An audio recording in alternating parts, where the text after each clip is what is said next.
Yo, what's up mga ka-Chismax? Mga ka-Chismax, kung ready na kayo, let's do this. Let's go.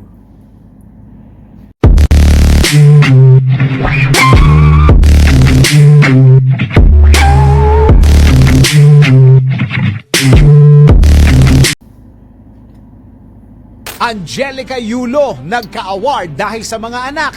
Mga pagkilala, alamin.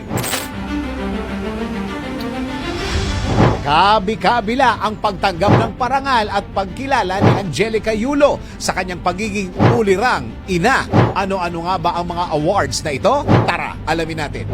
Sa hindi matapos-tapos na issue at pambabatiko sa pagitan ni Angelica Yulo at ang kanyang two-time Olympic gold medalist na si Carlos Yulo, mas piniling manahimik ni Angelica at ituon na lang sa ibang bagay ang kanyang oras, tulad ng pag-online selling ng iba't ibang produkto at pag-aasikaso sa iba pa niyang mga anak. Sa mga ganitong bagay, tila inuulan ng blessing si Angelica. Sa katunayan, kinilala siya bilang Most Exceptional Woman of the Year sa Asia's Man and Woman of the Year Excellence Awards sa pagiging ulirang ina, asawa at sa So yan mga ka-Chismax, no, napanood nyo, no?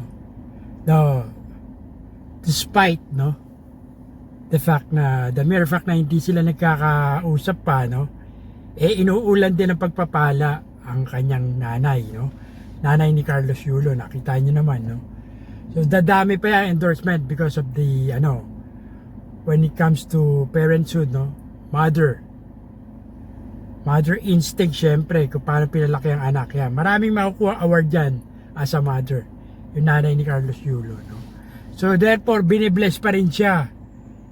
At nakikita na natin na nag-enjoy yung nanay, sa pagiging, mga racket niya, At ang daming blessings na dumadating. So, wag natin i-underestimate yung nanay ni Carlos Yulo.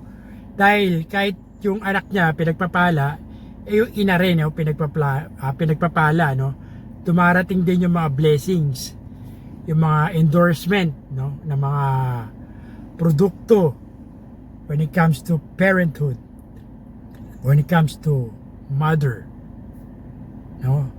At makikita natin yan. So, I hope madagdagan pa yung mga blessings na dumating kay Angelica Yulo. At mga Chismax, comment down below. Gusto ko malaman yung mga insight nyo dito. Tsaka views, insights. So, until next time mga Chismax, ito po Cesar Castillo Jr. nagsasabing tirahin mo yan. Baka tirahin pa rin ba until next time? Sugoy, Chismax! Peace out!